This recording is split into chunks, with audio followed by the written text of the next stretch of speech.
Hello my dear children, welcome back to our classroom. എല്ലാവർക്കും നമ്മുടെ class റൂമിലേക്ക് സ്വാഗതം. നമ്മൾ ഇന്ന് second part of the story the portrait of a lady by Khushwant Singh. നമുക്ക് രണ്ടാം ഭാഗത്തിലേക്ക് കടക്കാം. എന്താണ് രണ്ടാം ഭാഗത്തിൽ സംഭവിക്കുന്നത് നോക്കാം. Okay, are you ready? Great. When my parents were comfortably settled in the city, they sent for us. That was a turning point in our friendship. Although we shared the same room, my grandmother no longer came to school with me. So, ഇവിടെ നമ്മളിത് പറഞ്ഞു കഴിഞ്ഞു ഏകദേശം അല്ലേ. I used to go to school in a motor bus. There were no dogs in the streets and she took to feeding sparrows in the courtyard of our city house. So, what happened in their life?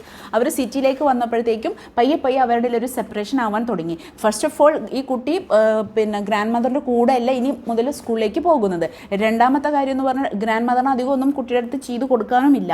അവനൊരു English സ്കൂളിലേക്കാണ് പോകുന്നത്. പിന്നെ അങ്ങനെ ഈ ഒരുമിച്ച് street ഡോഗ്സിനൊക്കെ feed ചെയ്തൊക്കെ ഒരു വലിയ ഓർമ്മയായിരുന്നു അവർക്ക്, അല്ലെങ്കിൽ ഒരു വലിയ കാര്യമായിരുന്നു. അതൊന്നും ഇപ്പോൾ സംഭവിക്കുന്നില്ല. പകരം ഗ്രാൻഡ് മദർ എന്ത് ചെയ്തു, അവിടെയുള്ള സ്പാരോസിനെ ഫീഡ് ചെയ്യാൻ തുടങ്ങി. അങ്ങനെ ചെറിയ മാറ്റങ്ങൾ അവർ രണ്ടുപേരുടെയും ലൈഫിൽ സംഭവിക്കാൻ തുടങ്ങി. Let's see what happened. As the years rolled by, we saw less of each other. For some time, she continued to wake me up and get me ready for schools. അങ്ങനെ വർഷങ്ങൾ കഴിഞ്ഞു പോയി. പരസ്പരം കാണൽ പോലും വളരെ കുറച്ചായി പോയി. ചിലപ്പോഴൊക്കെ എന്നെ എഴുന്നേൽപ്പിക്കുകയും സ്കൂളിലേക്ക് പോകാൻ റെഡിയാക്കി തരികയൊക്കെ ചെയ്യും. ബട്ട് സ്റ്റിൽ വളരെ കുറച്ചാണ് അവർ ചില സമയങ്ങളിൽ കാണാൻ പോലും ഉണ്ടായിരുന്നുള്ളൂ. When I came back, she would ask me what the teacher had taught me. I would tell her English words and little things of Western science and learning, the law of gravity, Archimedes principles, the world being round, etc. So some days she had often asked him like, what your teacher had taught you? Then he was like, Archimedes principles, the earth is round, or some English stuffs as well. So same ഇവരുടെ ഒരു കൾച്ചറിലെ കുഞ്ഞു മാറ്റം. മറ്റേതൊരു വില്ലേജിലായിരുന്നു, ഒരുമിച്ച് പോകുന്നു, ഓർമ്മയില്ലേ? എന്താ അവർ alphabets പഠിക്കുന്നു, അമ്മ അവിടെ പിന്നെ വേദഗ്രന്ഥങ്ങൾ വായിക്കുന്നു, അവർ ഷെയർ ചെയ്യുന്നു, തോട്ട്സ് ഷെയർ ചെയ്യുന്നു. എക്സ്ട്രീംലി ഡിഫറെൻറ്റാണ്. ഇപ്പോൾ അങ്ങനെയല്ല, കുറച്ചും കൂടി മെക്കാനിക്കൽ. അതായത് കുട്ടിയുടെ കാര്യങ്ങൾ, അമ്മ ഗ്രാൻഡ് മദർ കാര്യങ്ങൾ. ഇനി കുട്ടി എന്താ പഠിച്ചത്, അല്ലെങ്കിൽ അവർ ഷെയർ ചെയ്യുന്ന ടോപ്പിക്സിൽ പോലും ഇവർക്ക് മനസ്സിലാകുന്നില്ല. കുട്ടി അമ്മയുടെ അടുത്ത് ആർക്കിമിഡീസ് പ്രിൻസിപ്പിൾസും ഇംഗ്ലീഷ് വേർഡ്സും പറഞ്ഞാൽ ഗ്രാൻഡ് മക്ക് മനസ്സിലാവുമോ? ഇല്ല. അപ്പോൾ അങ്ങനെ തന്നെ. അപ്പോൾ അവരുടെ ഷെയർ ചെയ്യുന്ന സബ്ജക്റ്റുകളിലും മാറ്റങ്ങൾ, സംസാരങ്ങളിലൊക്കെ അകൽച്ചകളാണ്. ശ്രദ്ധിക്കണം. Now, this made her unhappy. She could not help me with my lessons. She did not believe in the things they taught at the English school, was distressed that there was no teaching about God and the scriptures. One day I announced that we were being given music lessons. She was very disturbed. To her, music had lived associations. It was the monopoly of harlots and beggars and not meant for general folk. She said nothing, but her silence meant disapproval. She rarely talked to me after that. So, ചെറിയൊരു incident ലാസ്റ്റിൽ പറയുന്നുണ്ട്. അപ്പോൾ അങ്ങനെ ഞാൻ നേരത്തെ പറഞ്ഞ പോലെ കുഞ്ഞു ഗ്യാപ്പുകളൊക്കെ വരാൻ തുടങ്ങി. അപ്പം സ്കൂളിൽ പഠിപ്പിക്കുന്ന കാര്യങ്ങളിലൊന്നും ഈ ഗ്രാൻഡ് മദറിന് ഇവനെ ഹെൽപ്പ് ചെയ്യാൻ പറ്റുന്നില്ല, നമ്മൾ പറഞ്ഞ പോലെ തന്നെ. അതുപോലെ തന്നെ പിന്നെ ഒരു ദിവസം ഗ്രാൻഡ് മദറിനോട് പറഞ്ഞു, ഇന്ന് എനിക്ക് സ്കൂളിൽ മ്യൂസിക് പഠിപ്പിച്ചു. അപ്പോൾ ഗ്രാൻഡ് മദറിൻ്റെ ഒരു വിശ്വാസപ്രകാരം ഈ മ്യൂസിക് എന്ന് പറയുന്നതും കാര്യങ്ങളൊക്കെ അത് ഈ ബെഗേഴ്സും അതുപോലെ തന്നെ അത്ര കുറച്ചും കൂടി ലോ ആയിട്ടുള്ള പീപ്പിൾസ്, ഇപ്പോൾ ഇവിടെ ഈ എന്താ പറയുക, ബെഗേഴ്സ്, ഹാർലോട്ട്സ് എന്ന് പറഞ്ഞു കഴിഞ്ഞാൽ പ്രോസ്റ്റിറ്റ്യൂട്ട്സ്, അങ്ങനെ അതല്ലെങ്കിൽ അങ്ങനത്തെ ഒക്കെ ഒരു കൾച്ചറില്ലാത്ത ആൾക്കാർ, അവരുടെയൊക്കെ ഒരു കുത്തകയാണ് ഈ മ്യൂസിക്സും കാര്യങ്ങളൊക്കെ, ബാൻഡ്സും മ്യൂസിക്സൊക്കെ. നമ്മൾ ഹോളി പീപ്പിൾ, അതായത് ജനറൽ ഫോക്ക് പറഞ്ഞാൽ കുറച്ചും കൂടി നോബിൾ പീപ്പിൾ. നമ്മൾ പഠിക്കേണ്ടത് വേദഗ്രന്ഥങ്ങളും അതുപോലെ തന്നെ ശാസ്ത്രങ്ങളും, അങ്ങനെ അവരുടെ അവരുടെ ഒരു നമുക്ക് പണ്ടത്തെ ഇത് ആലോചിച്ചാൽ മനസ്സിലാക്കാൻ പറ്റും. അങ്ങനെ അത് നോബിൾ പീപ്പിൾസിന് പഠിക്കാനുള്ളതാണ്. പാട്ടും കൂത്തും കാര്യങ്ങളൊക്കെ ഒരു സെപ്പറേറ്റഡ് സെക്ഷൻ ഓഫ് പീപ്പിൾ അവർക്ക് പഠിക്കാനുള്ളതാണ്. അങ്ങനെയാണ് ആരുടെ കോൺസെപ്റ്റ്? Grand മദറിൻ്റെ concept. അവിടുന്ന് അങ്ങോട്ട് തന്നെ. അപ്പോൾ അത് തന്നെ ഈ കുട്ടി, എൻ്റെ മോൻ, ഞാൻ വളർത്തിക്കൊണ്ടുവന്ന മോനെ ഇപ്പോൾ ഇതൊക്കെയാണല്ലോ പഠിക്കുന്നത്. അപ്പോൾ മെൻ്റലി ഗ്രാൻഡ് മദറിനും തീരെ ഒട്ടും അത് അക്സെപ്റ്റ് ചെയ്യാൻ പറ്റുന്നുമില്ല. അതിനങ്ങോട്ട് ശേഷം ഒട്ടും സംസാരിക്കാറില്ല. വീണ്ടും മെൻ്റലി ഫിസിക്കലിയും ഗ്യാപ്പ് ഇങ്ങനെ കൂടി വരികയാണ്. When I went up to university, I was given a room of my own. The common link of friendship was snapped. My mother accepted her seclusion with resignation. My grandmother. That means എന്താ പറയുക, ഇപ്പോൾ university കുറച്ചും കൂടി വർഷങ്ങൾ കഴിഞ്ഞ് പോയി, ഇയാളൊരു young മാനൊക്കെ ആയി, അപ്പോൾ സെപ്പറേറ്റ് റൂമായി. അതുവരേക്കും ഒരുമിച്ചായിരിക്കും ഒരു റൂമിലാവും കിടന്നിട്ടുണ്ടാവുക. അപ്പോൾ ആളിപ്പോൾ സെപ്പറേറ്റ് റൂമിലാണ്. അപ്പോൾ എന്താ പറയുക, ലിറ്ററലി സെപ്പറേറ്റഡ് ആയി ചൈൽഡിൻ്റെ കയ്യിൽ നിന്നും. മനസ്സിലായോ? അതാണ് ഇവിടെ പറഞ്ഞത്. So they had separated, like, you know, mentally and physically, literally separated. Now this guy has a separate room and grandmother has another one, and there is no conversation, no sharings, nothing. So literally they were separated even though they are staying in one house or home. അപ്പം അവിടെ പറയുന്നത് grand mother accepted her സെക്ലൂഷൻ വിത്ത് resignation. എന്താ പറയുന്നത്? അപ്പോൾ ആ ഒരു സെക്ലൂഷൻ, ആ ഒരു ലോൺലിനെസ്, ആ ഒരു വേർപാട് എങ്ങനെയാണ് അക്സെപ്റ്റ് ചെയ്തത്? Resignation. Okay, I'm going to resign. Grandmother, ഞാൻ ഓക്കെ, ഇനി എനിക്ക് നിന്നിലൊന്നും ചെയ്യാനില്ല, I don't have any roles in your life, I'm resign. This is how he feel. Or grandmother അങ്ങനെ അതേ ഒരു സ്റ്റേറ്റിലേക്ക് എത്തി എന്നർത്ഥം. അതായത് ഒരേ റൂമിലാണ്, ഒരേ സ്ഥലത്താണ് ഒക്കെ ആണെങ്കിലും I don't have any roles in your life. Okay, so his grandmother resigned from his life. That's the point. She rarely left her spinning wheel to talk to anyone. Then from sunrise to sunset she sat by her wheel spinning and reciting prayers. Only in the afternoon she relaxed for a while to feed the sparrows. While she sat in the veranda breaking the bread into little bits, hundreds of little birds collected round her, creating a veritable bedlam of chirping. So some came and perched on her legs, others on her shoulders. Some even sat on her head. She smiled but never shooed them away. She used to be the happiest half hour of the day for her. So what happened? See, അങ്ങനെ ഇനിയിപ്പോൾ എനിക്ക് ഈ grand മദറുടെ ഒരു നേരം പോക്കൽ ലൈഫിൻ്റെ ഒരു majority of the part ഈ കുട്ടിക്ക് വേണ്ടി ചിലവഴിച്ചിരുന്നു ഗ്രാൻഡ് മദർ. ഇപ്പോൾ ആ നൂല് മറ്റേ സ്പിന്നിങ് വീലില്ലേ, ഇങ്ങനെ കറക്കിക്കൊണ്ടിരിക്കുന്ന മറ്റേ നൂലൊക്കെ ഉണ്ടാക്കുന്ന, അതിൽ കുറേ നേരം ചെയ്യും. അത് കഴിഞ്ഞപ്പോഴും ഇങ്ങനെ പ്രെയർ ചെയ്തുകൊണ്ടിരിക്കും. പിന്നെ ഉള്ളത് എന്താ വെച്ചാൽ ഒരു കൂട്ട്, എന്താണ്, ഈ സ്പാരോസിനെ ഫീഡ് ചെയ്യുക. അവർ വരുന്നു, ഇതിൻ്റെ ഷോൾഡറിൽ ഇരിക്കുന്നു, കാലും ഇരിക്കുന്നു, സൗണ്ട് ഉണ്ടാക്കുന്നു. അതായത് അവിടെ ഇത് ശ്രദ്ധിക്കണം. അതായത് ഈ സ്പാരോസിന് ഈ ബ്രെഡ് ക്രംസ് ഇങ്ങനെ കൊടുക്കുമ്പോൾ ഒത്തിരി സ്പാരോസ് വന്നിട്ട് ഗ്രാൻഡ് മദറിൻ്റെ ദേഹത്തൊക്കെ ഇരിക്കുന്നു.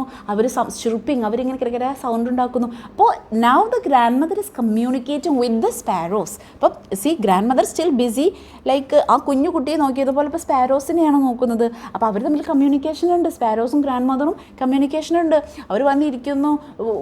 സാധാരണ സ്പാരോസ് ഒരു മനുഷ്യരുടെ ഇത് കണ്ട ഒറ്റ പറക്കും. ഇതങ്ങനെയല്ല, ഇങ്ങോട്ട് വരികയാണ്. സി, അവിടെ കമ്മ്യൂണിക്കേഷൻ നടക്കുന്നുണ്ട്. അപ്പം ഞാനും എൻ്റെ കുട്ടികളും കൂടി ഇങ്ങോട്ട് പോന്നപ്പോൾ എൻ്റെ മദറും പിന്നെ മദർ ഇൻ ലോ അവരൊക്കെ അവിടെ. ഇപ്പോൾ ഞങ്ങളുടെ വീട്ടിൽ ആട്ടുംകുട്ടികളുണ്ട്, കുട്ടികളൊക്കെ ഉണ്ട്. ഇപ്പോൾ എൻ്റെ മദർ അവരെ ഫീഡ് ചെയ്യുന്നു, അവരായിട്ട് കമ്മ്യൂണിക്കേറ്റ് ചെയ്യുന്നു. എൻ്റെ കുട്ടികളെ നോക്കിയിരുന്നതാണ്. See, natural, quite natural. See, അത്രേ ഉള്ളൂ.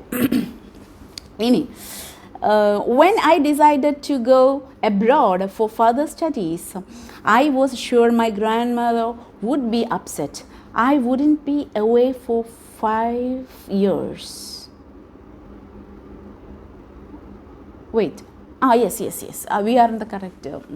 ഞാൻ കരുതി നമ്മൾ ഒരു പാരഗ്രാഫ് സ്കിപ്പ് ചെയ്തു. ഓക്കെ, അപ്പോൾ നമ്മൾ എന്താ പറഞ്ഞത്? Yes, when I decided to go abroad for further studies, I was sure my grandmother would be upset. I would be away for 5 years, and at her age one could never tell. Yeah. So ഇനി ഇയാൾ abroad പോവാണ് further സ്റ്റഡീസിന് വേണ്ടിയിട്ട്. അപ്പോൾ തീർന്നു അല്ലേ, എല്ലാം തീർന്നു. അപ്പോൾ ഇയാൾക്ക് ഒരു പ്രതീക്ഷയില്ല. ഗ്രാൻഡ് മദർ തീർച്ചയായിട്ടും അപ്സെറ്റ് ആയിരിക്കും. ഇനി പിന്നെ വയസ്സായ ആൾക്കാരുടെ കാര്യം നമുക്കൊന്നും പറയാൻ പറ്റില്ല. But my grand mother could. She was not even sentimental. She came to leave me at the railway station, but he did not talk or show any emotion. പക്ഷേ ഇവിടെ നേരെ തിരിച്ച്, ഇയാൾ വിചാരിച്ചത് എന്തായാലും അപ്സെറ്റ് ആയിരിക്കും, ഭയങ്കര പ്രോബ്ലം ആയിരിക്കും. പക്ഷേ ഇവിടെ സംഭവിച്ചത് നേരെ ഓപ്പോസിറ്റാണ്. ഒരു ഇമോഷനും ഉണ്ടായിരുന്നില്ല, ഒരു സെൻറ്റിമെൻ്റൽ അപ്രോച്ചും ഇല്ല. Okay, you are going. അപ്പോൾ ഒരു വികാരവും അമ്മയ്ക്ക്, ഗ്രാൻഡ് മദറിന് ഉണ്ടായില്ല. ഇയാൾ പുറത്ത് പോവാണ്, 5 വർഷത്തിന് കാണില്ല, പക്ഷെ ഒരു പ്രശ്നവുമില്ല. She is very calm and quiet. അപ്പോൾ എന്താണെന്നറിയോ അങ്ങനെ സംഭവിക്കാൻ കാരണം? They already separated. 2 physical bodies ഇനി അവിടെ ഉള്ളൂ. ഈ ഗ്രാൻഡ് മദറും അവരുടെ friendship, no more friendship there I mean between these 2 people. Okay, അതുകൊണ്ടാണ് അവിടെ ഗ്രാൻഡ് മദറിന് ഇമോഷൻ ഇല്ലാതിരുന്നത്. മനസ്സിലായി എന്തുകൊണ്ടാണ് ഗ്രാൻഡ് മദർ ഇമോഷണൽ ആവാഞ്ഞത്? ഇയാളെ റെയിൽവേ സ്റ്റേഷനിലേക്ക് യാത്ര അയക്കാൻ വരെ വന്നു. വൈ? ബിക്കോസ് അപ്പോൾ ആ ഒരു സിറ്റുവേഷനിൽ grand mother strong. Why? Because ഈ ഗ്രാൻഡ് മദറിൻ്റെ ഇതിൽ പറയുകയാണെങ്കിൽ they already separated. Mentally they separated. So okay, you are going abroad, okay, go, I will come to the railway station, okay, no problem, I will do farewell with you. So see, she's strong because she doesn't have any expectation, for father. ഒരു എക്സ്പെക്റ്റേഷനും ഇല്ല. അവിടെ തീർത്തു ആ chapter. ആ grand mother അവിടെ വളരെ മെച്യൂർഡായിട്ട് കാണിച്ചിരിക്കുകയാണ് writer. she done with the part of the grandchildren, I mean grandson. മനസ്സിലായോ? അതാണ് അവിടെ സംഭവിച്ചിരിക്കുന്നത്. യെസ്, ഒരു ഇമോഷനില്ല, വന്നു, ഫെയർവെൽ ചെയ്തു. Her lips moved in prayer, her mind was lost in prayer, her fingers were busy telling the beads of her rosary. Silently she kissed my forehead, and when I left I cherished the moist imprint as perhaps the last sign of physical contact between us.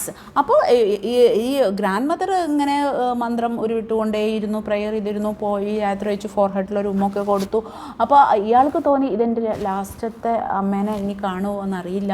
അങ്ങനെയൊക്കെ മനസ്സിൽ ഇയാൾക്ക് തോന്നി. Because she is getting old, not getting old, is old already. Yeah, but that was not so. After 5 years I came back home and was met by her at the station. She did not look a day older. She still had no time for words, and while she clasped me in her arms I could hear her reciting her prayers. Even on the first day of my arrival, her happiest moments were with her sparrows, whom she fed longer and with frivolous rebukes.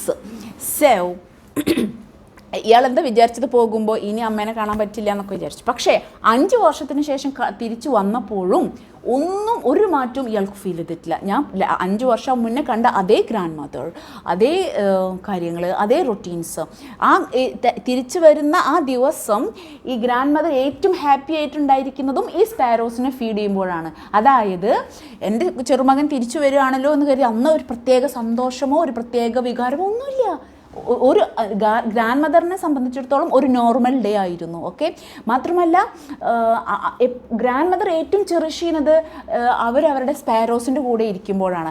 അവരെ കുഞ്ഞു കുഞ്ഞു വഴക്കുകൾ പറയുക, അവർക്ക് food കൊടുക്കുക. ഫ്രിവോലസ് റിബ്യൂക്സ് എന്ന് പറഞ്ഞാൽ നമ്മളിങ്ങനെ എന്താ പറയുക, സ്നേഹത്തോടെ തന്നെ ശകാരിക്കില്ലേ, അതിനാണ് അങ്ങനെ പറയുക. അതൊക്കെ ചെയ്തുകൊണ്ടിരിക്കുമ്പോൾ തന്നെയാണ് ഗ്രാൻഡ് മദർ എക്സ്ട്രീം ഹാപ്പി ആകുന്നത്. അല്ലാതെ പണ്ട് ചെറുമകനെ ശകാരിക്കുമ്പോഴും ഡോഗ്സിന് ഫീഡ് ചെയ്യുമ്പോഴും ഒന്നും ആ ഇമോഷൻസ് ഒന്നും ഇപ്പോൾ തൻ്റെ ചെറുമകനോട് ഈ ഗ്രാൻഡ് മദറിന് ഇല്ല. മനസ്സിലായില്ലേ? Yes. In the evening, a change came over her. She did not pray. She collected the women of the neighborhood, got an old drum and started to sing. For several hours, she thumped the sagging skin of the dilapidated drum and sang of the homecoming of warriors. So, but the evening of the day, ഗ്രാൻഡ് മദറിനൊരു change. കുറച്ച് ലേഡീസൊക്കെ നെയ്ബർഹുഡിൽ വരികയും അവരേക്കുന്നൊരു പഴയ കിറി പറഞ്ഞൊരു ഡ്രമ്മൊക്കെ മേടിച്ച് തട്ടി ഭയങ്കര പാട്ടും ആൾക്ക് ഒരു എക്സ്ട്രാ ഓർഡിനറി ആയിട്ടുള്ളൊരു ബിഹേവിയറാണെന്ന് ഗ്രാൻഡ് മദറിൽ കണ്ടത്. Okay, we had to persuade her to stop to avoid over straining. That was the first time since I had known her that she did not pray. അപ്പം ഇവരെ ഈ ഗ്രാൻഡ് മദറിനെ എന്താ പറയുക, എങ്ങനെയും സ്റ്റോപ്പ് ചെയ്യാൻ വരെ ഇവർ ശ്രമിക്കുകയാണ്. Because she got over strain. And also that day he had seen that the grandmother without prayer words, always ഇങ്ങനെ പ്രയർ ചെയ്തുകൊണ്ടിരിക്കുന്ന ലേഡി ആയിരുന്നു. അന്ന് പ്രയർ ഇല്ല. Instead of that they were singing some old warrior songs as well. The next morning she was taken ill, of course. It was a mild fever and the doctor told us that it would go. But my grandmother thought differently. She told us that her end was near. She said that since only a few hours before the close of the last chapter of her life, she had omitted to pray. She was not going to waste any more time talking to us. അപ്പോൾ ഈ ഒരു evening കുറച്ച് പാട്ടൊക്കെ പാടി പിന്നെ കുറച്ച് അതായത് previous ഡേയ്സിലൊക്കെ ആയിട്ട് ഈ ഗ്രാൻഡ് മദർ ആരോടും ഒന്നും സംസാരിക്കാത്ത ആളാണ്.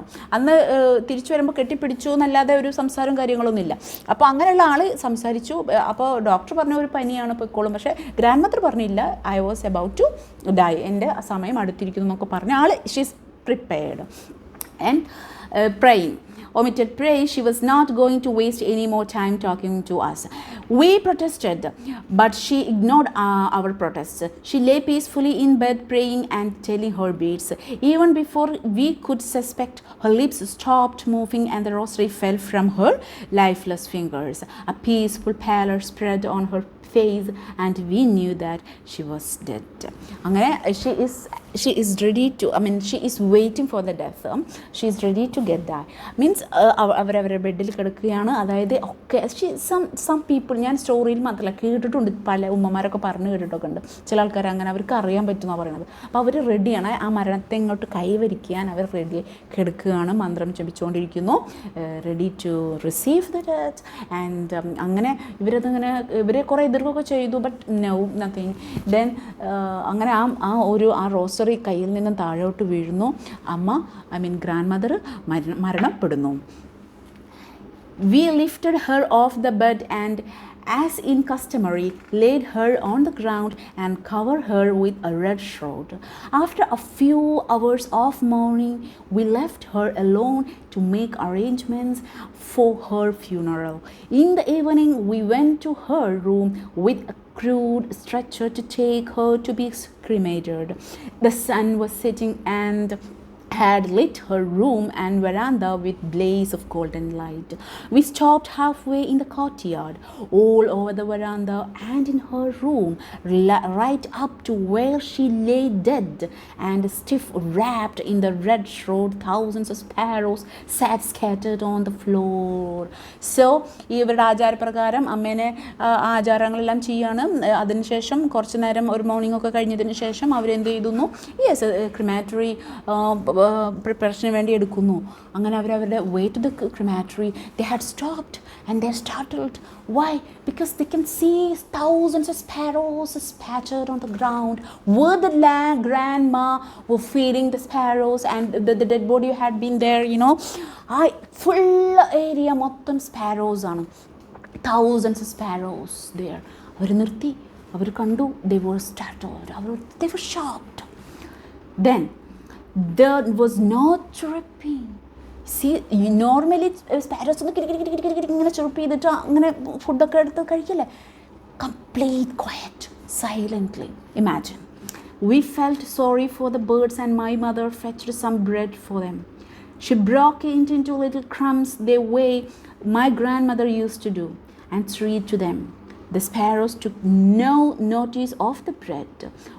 When we carried my grandmother's crops of, they flew away quietly.